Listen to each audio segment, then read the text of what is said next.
আসসালামু আলাইকুম, সবাইকে শুভেচ্ছা জানাচ্ছি। মাসুম মাহবুব। প্রিয় দর্শক, সন্ধ্যা না রাত বলবো, এই লাইভে আপনাদের আবারও স্বাগত জানাই।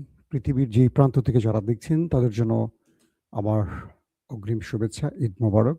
যদিও ঈদের বেশ কদিন পার হয়ে গেছে। দর্শক, বেশ কিছু গুরুত্বপূর্ণ খবর আছে। প্রথম খবরটি হলো, আমাদের সেই শক্তিশালী পরাশক্তিধর রাষ্ট্রটি তারা এখন বিশ্বের বিভিন্ন দেশের দুয়ারে দুয়ারে ঘুরছে যুদ্ধবিরতির জন্য। যারা বলছে ইরান ভিক্ষা চাইছে যুদ্ধবিরতি, তারাই এখন বিভিন্ন দেশের দুয়ারে ঘুরছে। ২ নম্বর গুরুত্বপূর্ণ খবর, ইরানের পার্লামেন্টের স্পিকার বলছেন আজকে দুর্দান্ত একটা কথা। বলছেন মার্কিন যে সেনারা ইরানে প্রবেশ করতে চায় তারা যেন ভালো করে দোয়া নিয়ে আসে পরিবারের কাছ থেকে, কারণ তারা ইসরায়েলের জন্য জীবন দিতে যাচ্ছে। পাশাপাশি ইরানের পররাষ্ট্রমন্ত্রী আব্বাস আরাকচি বলেছেন, আমাদের প্রতিবেশী বন্ধুরা আমাদের সাথে বিশ্বাসঘাতকতা করছে, তাদেরকে আমরা ছাড় দেব না। ইরানের এক তিল মাটি যারা দখল করতে চাইবে তাদের চেয়ে দ্বিগুণ মাসুল ইরান আদায় করে নেবে। অন্যদিকে ইরানের হাতে এমন এক অস্ত্র এসে গেছে বলে ধারণা করা হচ্ছে যে মার্কিন F-18 আজ ভূপাতিত হয়ে গেছে। 35, 15, 16 এবং 18 4 ভেরিয়েন্টের মার্কিন গর্বের যুদ্ধ বিমান ভূপাতিত হয়েছে, এমন দাবি ইরানের। দর্শক, পাশাপাশি নেতা কাকুর বাড়িতে চলছে এখনো তুলকালাম ঘটনা। চলেন আমরা এই খবরগুলো আপনাদের সংক্ষিপ্ত সময়ের জন্য দেওয়ার চেষ্টা করছি। দেখতে এবং শুনতে পাচ্ছেন কোনো প্রবলেম আছে? সিরাজগঞ্জ জেলা শাহজাদপুর থানা থেকে দেখছি। ওকে। ইউসুফ ভাই বাগদাদ, নাটোর, সিলেট, কক্সবাজার থেকে দেখছেন। ফাহিম কুমিল্লা থেকে, সিঙ্গাপুর থেকে দেখছেন। অনেকে দেখছেন। জাকির হোসেন দেখছেন রোমানিয়া থেকে। মাহিন। দর্শক, আশা করি আপনারা সংযুক্ত হয়ে গেছেন ফেসবুক এবং ইউটিউবে। ইরানের যিনি পার্লামেন্টারি স্পিকার বাগেরি, তিনি বলেছেন যে আমাদের শত্রুরা মনে করেছে আমরা অনেক দুর্বল। আমরা তাদের প্রতি যে ভালোবাসা দেখিয়েছি, আর বিশ্বাসঘাতকরা গোপনে আমাদের শত্রুদের তাদের ভূমি বা ঘাঁটি ব্যবহার করতে দিয়ে আমাদের বিরুদ্ধে ষড়যন্ত্র করছে। তারা ভুলে যাচ্ছে তাদের ওস্তাদদের, মানে আমেরিকা এবং ইসরায়েল, এক ইরান তাদের সাথে কি আচরণ করছে।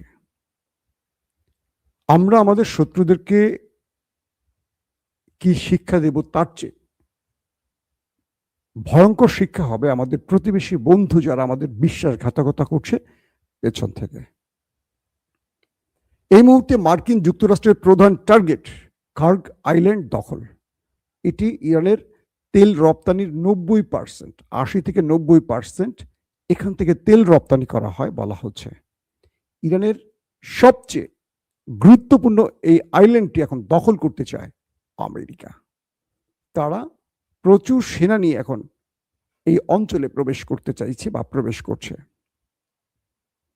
একদিকে আমেরিকা ইরানের সাথে যুদ্ধবিরতির আলোচনা করছে ইরানকে বোকা বানাবার জন্য, অন্যদিকে তারা ইরানের ভেতরে স্থল অভিযানের জন্য কমান্ডো বাহিনীকে প্রস্তুত করছে। ইরান বলছে আমরা ট্রাম্পকে বিশ্বাস করি না। এর আগেও 9 মাসের মধ্যে 2 বার তিনি যুদ্ধবিরতির আলোচনার মধ্যে ইরানে হামলা করেছে। আমরা চাই আন্তর্জাতিক পরিমণ্ডলে কোনো গ্রান্টার রাষ্ট্র এবং জাতিসংঘকে। ট্রাম্প আমাদের বিশ্বাসযোগ্য নন, তিনি মিথ্যাবাদী, প্রতারক। কে বলছে? ইরান। এই পরিস্থিতিতে ইরানের স্পিকার বললেন, ইরানের মাটি গত কয়েক হাজার বছরে কেউ দখল করতে পারেনি। যারা স্বপ্ন দেখছে এই মাটি দখলের, তাদের সেই স্বপ্ন দুঃস্বপ্ন হয়ে যাবে। ইরান বলছে আমাদের প্রতিবেশী বিশ্বাসঘাতকরা আমাদের শত্রুদের সহযোগিতা করছে, সেই বিষয়ে আমরা তথ্য পাচ্ছি। আমরা তাদেরকে সতর্ক করে দিতে চাই, ইরান কাউকে সেই সুযোগ দেবে না। এখন তাদের মূল টার্গেট হলো ইরানের খার্ক দ্বীপ সহ আরো গুরুত্বপূর্ণ কয়েকটি স্থানে কমান্ডো বাহিনী পাঠিয়ে যে অভিযান চালানো সেটা বন্ধ করতে ইরান বদ্ধপরিকর। তিনি বলছেন, আমরা কোনোভাবেই আমাদের শত্রুকে স্বাগত জানাবো না। পাশাপাশি ইরানের পররাষ্ট্রমন্ত্রী আব্বাস আরাকচি বলেছেন যে আমাদেরকে তারা বারবার কথা দিয়েছিল তারা কোনো ঘাঁটি ব্যবহার করতে দিচ্ছে না, কিন্তু আমাদের ইন্টেলিজেন্স বলছে আমাদের প্রতিবেশী বন্ধু রাষ্ট্র অর্থাৎ গালফ কান্ট্রি, বিশেষ করে আরব আমিরাত, সৌদি আরব, তাদের কথা উঠে আসছে, তারা তাদের ভূমি ব্যবহার করতে দিয়েছে আমাদের শত্রুদেরকে এবং সেখান থেকে তারা বড় পরিকল্পনা আঁকছে। তিনি বলছেন যারা আমাদের মাটি দখল করতে চাইবে, প্রায় কাছাকাছি বক্তব্য আব্বাস আরাকচির, যারা আমাদের মাটি দখল করতে চাইবে তাদেরকে বলে দিব আমরা আরবে আমাদের মানচিত্র প্রসারিত করব। ওরে বাপরে বাপ, কি কথা, বুঝতে পারছেন? যদি আমেরিকা ইরান দখলে নামে, অর্থাৎ ইরানের খার্ক দ্বীপ দখলে নামে, তাহলে ইরান আরব আমিরাত সৌদি আরবের মানচিত্রে ঢুকে পড়বে। একদম সরাসরি বক্তব্য ইরানের একজন পররাষ্ট্রমন্ত্রী, একজন স্পিকার পার্লামেন্টের, যে আমরা সরাসরি ঢুকে পড়ব কোথায়? আরব রাষ্ট্রের, যারা ভূখণ্ড দিচ্ছে আমেরিকা ইসরায়েলকে। এই বক্তব্যের পর আরবের মধ্যে এক আতঙ্ক ছড়িয়ে পড়েছে, কারণ ইরান এ যাবৎ যা বলেছে তাই করেছে। আজকে দিনের প্রথম ভিডিওতে আমি আপনাদের জানিয়েছি যে নেতাকাকুর একটি বৃহৎ পাওয়ার প্ল্যান্ট উড়িয়ে দিয়েছে ইরান মিসাইল এবং ড্রোন দিয়ে। এরপর তারাও চেষ্টা করেছে ইরানের মধ্যে কয়েকটি অ্যাটাক করতে। আজকের সবচেয়ে গুরুত্বপূর্ণ খবর কয়েকটার একটা হলো মার্কিন সবচেয়ে বড় রণতরী জেরার্ড আর ফোর্ড, সেটি ইরানের অ্যাটাকে পালিয়ে চলে গেছে। আপনারা জানেন গ্রিস বন্দরে গিয়ে এখন সেটা মেরামতের কাজ চলছে, খুব লম্বা সময়ের ব্যাপার। 30 ঘন্টা ধরে সেটা আগুনে পুড়ছিল। মার্কিন যুক্তরাষ্ট্র যদিও অস্বীকার করে বলেছে যে এটি যান্ত্রিক ত্রুটি বা ভেতরে কোনো একটি অসাবধানতায় আগুন লেগে গেছে। অসাবধানতায় আগুন লাগলে 30 ঘন্টা জ্বলার কথা না, এবং সেখানে সৈন্যরা ব্যাপক অসুস্থ হয়ে পড়েছে। আর আজকের দ্বিতীয় খবর হলো মার্কিন দ্বিতীয় বৃহত্তম যে রণতরী আব্রাহাম লিঙ্কন, এটাকে ইরান আজকে আবারও হিট করেছে। বুঝতে পারছেন? আজকে ইরান এটাকে আবারও ড্রোন এবং মিসাইল দিয়ে হিট করেছে। এটি আক্রান্ত হয়েছে নাকি এখনো কনফার্ম জানা যায়নি, হয়তো আমরা মধ্যরাতের খবরে জানাবো। তবে এইটুকু জানা গেছে এটি লোহিত সাগরের অনেক গভীরে চলে গেছে ইরানের ভয় পালিয়ে। এখন বলেন, যারা হরমুজ প্রণালী দখল করবে, যারা ইরানের মাটি দখল করবে ঘোষণা দিয়ে আসছে, তারা ইরানের মিসাইলের ভয়ে মধ্যপ্রাচ্য থেকে প্রথম জেরার্ড আর ফোর্ড নিয়ে পালালো, এবার তারা আব্রাহাম লিঙ্কন নিয়ে পালালো।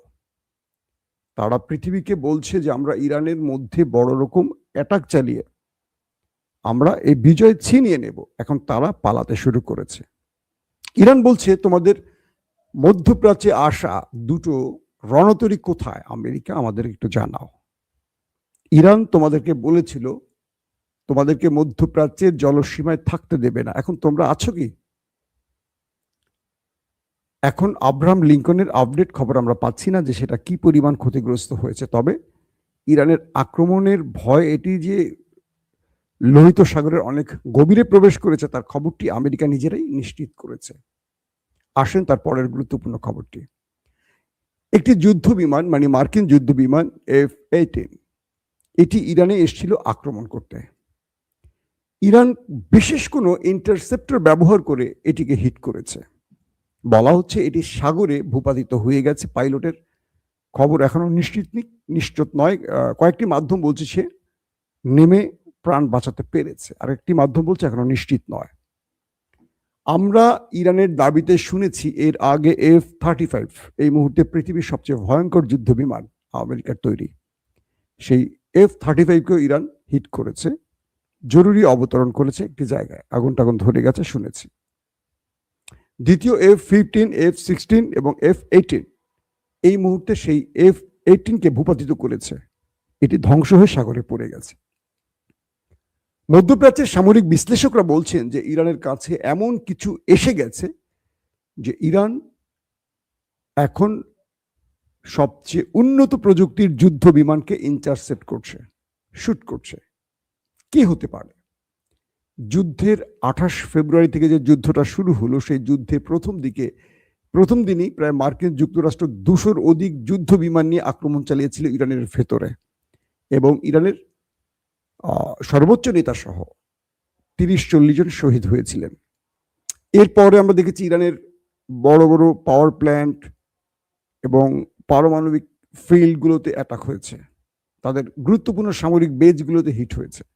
কিন্তু এখন এসে যুদ্ধের এই লগ্নে এসে আজ 26 মার্চ এই সময়টিতে এসে আমরা একটা জিনিস খেয়াল করলাম যে ইরান এখন শত্রুকে ইন্টারসেপ্ট করতে শুরু করে দিয়েছে। মধ্যপ্রাচ্যের আউটলেটগুলো বলছে যে ইরানের হাতে আসলে কি আছে যে তারা এভাবে আমেরিকা বা ইসরায়েলকে টার্গেট করছে, তাদের যুদ্ধ বিমানগুলোকে, যেগুলো রাডার সিস্টেম ফাঁকি দেওয়ার ওস্তাদ, যেগুলোকে লক করে হিট করা ইম্পসিবল বলে মার্কিন যুক্তরাষ্ট্র, সেগুলোকে ইরান কিভাবে শুইয়ে দিচ্ছে। আমি আজকে সকালে লাইভ আপনাদের একবার বলেছিলাম যে গতকালকে ইরান এবং রাশিয়ার মধ্যে যে কাস্পিয়ান সাগর, যেখান থেকে তাদের সাপ্লাই লাইন দিয়ে আদান প্রদান হয় পণ্য, সেখানে ইরানের একটি বন্দরে হিট করেছে ইসরায়েল। আজকে জানা গেছে সেই হিটে বড় কোনো ক্ষয়ক্ষতি করতে পারেনি ওই দেশটি।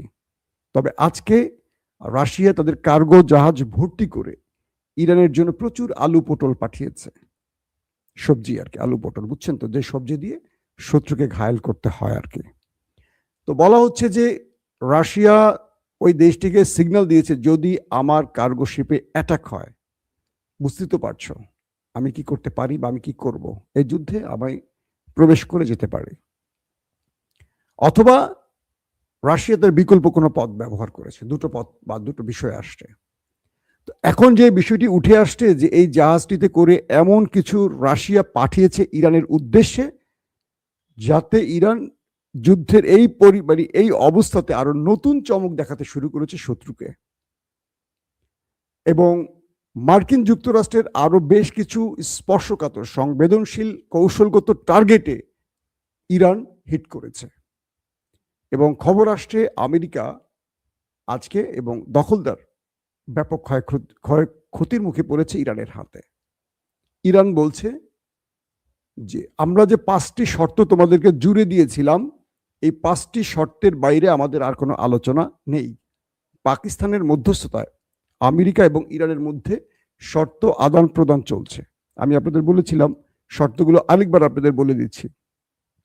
হরমুজ প্রণালীর ভেতরে, মানে হরমুজ প্রণালী যেটা নিয়ে যুদ্ধটা এখন তুঙ্গে, এখানে ইরান টোল আদায় করবে।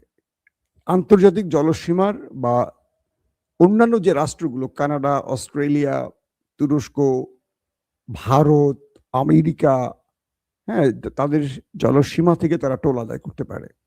তো এবার হরমুজ প্রণালী থেকে ইরান টোল আদায় করবে, এই ঘোষণা তারা দিয়েছে। আসেন আমি আপনাদেরকে সংক্ষিপ্ত 5টি বিষয় উল্লেখ করি। বলা আছে যে কারণগুলো, একটি হলো ইরানের ভেতরে আর হামলা হবে না, আন্তর্জাতিক গ্রান্টার রাষ্ট্রের মাধ্যমে এই চুক্তিটি করতে হবে আমেরিকাকে। 2, ইরানে এ যাবৎ যত ক্ষতি হয়েছে তার সব ক্ষতিপূরণ দিতে হবে। 3, গাজা এবং লেবাননে ওই দেশটি আর হামলা করতে পারবে না, কোনো প্রকার হামলা করতে পারবে না। 5, হরমুজ প্রণালীতে টোল আদায়। কিছু কিছু সূত্র বলছে যে আমেরিকা অনেকগুলো শর্ত মেনে নিয়েছে, কিন্তু ইরানকে থামাতে পারছে না, কারণ আমেরিকাকে আরেকটি গোপন প্রস্তাব দিয়ে রেখেছে ইরান, সেটি হলো মধ্যপ্রাচ্য থেকে তোমাকে চলে যেতে হবে। আর গালফ কান্ট্রিকে ইরান বলছে, যদি আমেরিকা মধ্যপ্রাচ্য থেকে না চলে যায় তাহলে আমি তোমাকে ঘুমাতে দেব না, কারণ তুমি বিশ্বাসঘাতকতার চরম লেভেল অতিক্রম করেছো। একদিকে আমাকে বন্ধু ডাকছো, আরেকদিকে শত্রুকে ডেকে আমার ভূমি দখলের পরিকল্পনা করছো। এটা ইরান সহ্য করবে না, কারণ আপনারা জানেন যে আরব আমিরাত, বিস্ফোরা মধ্যপ্রাচ্যের, এরাই মূলত খার্ক দ্বীপ দখলের চেষ্টা করছে আমেরিকার মাধ্যমে। আর ইরান বলছে তুমি দখল করে রেখে দিতে পারো কিনা আগে ট্রাই করো, আর তোমার সেনাদেরকে যদি পাঠাও তারা বেঁচে ফিরে কজন সেটাকে আগে দেখো। কারণ আমেরিকা এই শুক্রবারে একটা হার্ড লাইনে যাবে, হয় যুদ্ধবিরতি হবে, নতুবা ইরানের মধ্যে একটা বড় অ্যাডভেঞ্চার চালাবে, অনেক বড় অ্যাটাক হবে। আর ইসরায়েল কোনোভাবেই চাইছে না আমেরিকার যুদ্ধ বন্ধ করে চলে যাক। তাদের মূল টার্গেট হলো আমেরিকাকে রেখে ইরানকে শেষ করে দেয়া। শেষ পর্যন্ত কোথায় গিয়ে থামবে এই যুদ্ধ বলা মুশকিল। তবে সব পক্ষের মধ্যে যে আলোচনা চলছে, কথা চলছে, একদিকে মনে হচ্ছে যুদ্ধবিরতি হতে পারে, ইরান বলছে এটা ওদের প্রতারণা। আর আমেরিকা ডোনাল্ড ট্রাম্প বিভিন্ন দেশের দুয়ারে দুয়ারে ঘুরছেন যুদ্ধবিরতির জন্য, এমন খবরও মার্কিন গণমাধ্যমগুলো দিচ্ছে। প্রত্যেকে ভালো থাকবেন। আল্লাহ হাফেজ।